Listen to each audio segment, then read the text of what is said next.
మరోసారి మొఘల్ ఉద్యానవనం ప్రజలకు అందుబాటులోకి వచ్చింది. పరిమిత సమయాల్లో మాత్రమే ప్రజల సందర్శనకు అనుమతించే ఈ అద్భుతమైన పూదోటలో నేటి నుంచి సాధారణ ప్రజలకు ప్రవేశం కలుగుతుంది.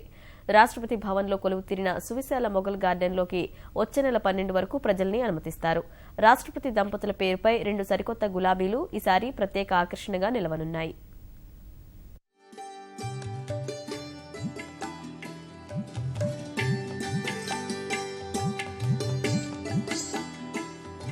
ఆహ్లాదకరమైన వాతావరణం, మనసు దోచే పుష్పాలు, అడుగడుగునా నీటి ఫౌంటైన్లు, మొఘల్ బ్రిటిష్ శైలి కలగలిసిన నిర్మాణం.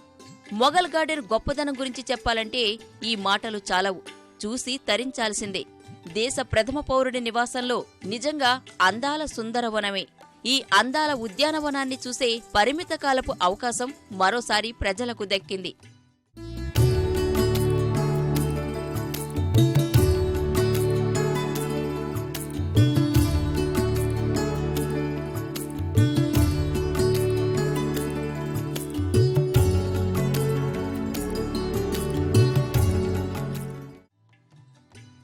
ప్రపంచంలోని అత్యంత అందమైన ఉద్యానవనాల్లో ఒకటి ఈ మొఘల్ గార్డెన్స్.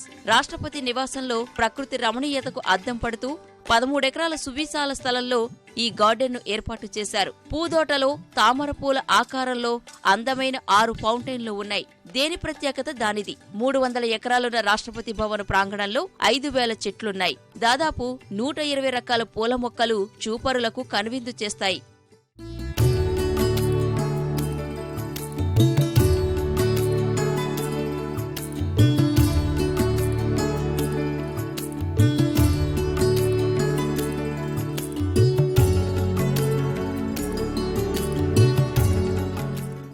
వందల రకాల గులాబీలతో పాటు green rose, black rose, Bellamy, black lady, double delight, Eiffel Tower, Granada, Jadis, Sadabahar పుష్పాలు ఈ ఉద్యానవనంలో అందంగా కొలువుదీరాయి. మరికొన్ని గులాబీలు జాతీయ, అంతర్జాతీయ నాయకుల పేర్లతో దర్శనమిస్తాయి. రాష్ట్రపతి భవన్ చరిత్రలో తొలిసారి ఓ గులాబీ రకానికి రాష్ట్రపతి పేరును పెట్టారు. కొత్తగా అభివృద్ధి చేసిన పసుపు వర్ణ గులాబీకి ప్రణబ్ ముఖర్జీ అని, గులాబీ ఊదా రంగులో ఉండే మరో రకానికి ప్రణబ్ దివంగత్ సతీమణి సువ్రా ముఖర్జీ అనే పేరు పెట్టారు.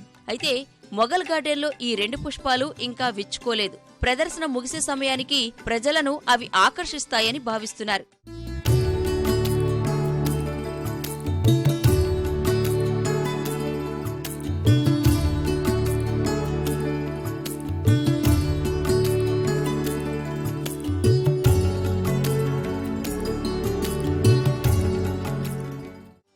రాష్ట్రపతి భవనం శిల్పకళా సౌందర్యానికి నిలువెత్తు నిదర్శనమైతే అందులోని మొఘల్ పూతోటను ఆత్మగా చెప్పుకోవచ్చు. మొఘలుల సంప్రదాయం, ఆ తరువాత పాలించిన బ్రిటిష్ పద్ధతుల సమ్మేళనమే ఈ ఉద్యానవనం. సర్ ఎడ్వర్డ్ ల్యూటిన్స్ ఈ ఉద్యానవనం రూపకర్త. ఎటు చూసినా కనిపించే పూల సౌందర్యం మనసుకు హాయినిస్తుంది. పూదోటలో అక్కడక్కడా ఉన్న ఫౌంటైన్లు ఉద్యానవన సౌందర్యాన్ని రెట్టింపు చేస్తున్నాయి.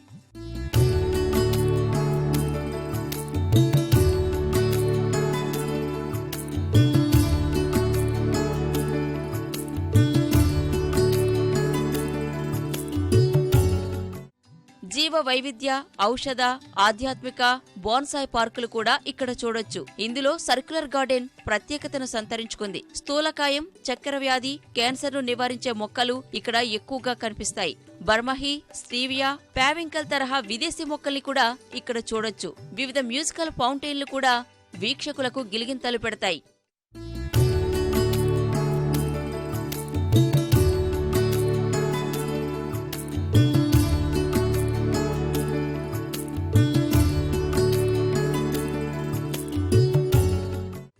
మార్చి 10వ తేదీని రైతులు, రక్షణ, పారామిలిటరీ దళాలు, దివ్యాంగులు, ఢిల్లీ పోలీసులకు ప్రత్యేకంగా కేటాయించారు. ఉద్యానవనాన్ని సందర్శించే అవకాశం కల్పించడం మరో ప్రత్యేకమైన అంశం. నీళ్ల సీసాలు, బట్టల పెట్టెలు, చేతి బ్యాగులు, కెమెరాలు, చరవాణీలు, గొడుగులు, తినుబండరాల్లాంటివి ఉద్యానవనంలోకి అనుమతించారు. సామాగ్రిని గేట్ దగ్గరే భద్రపరుస్తారు.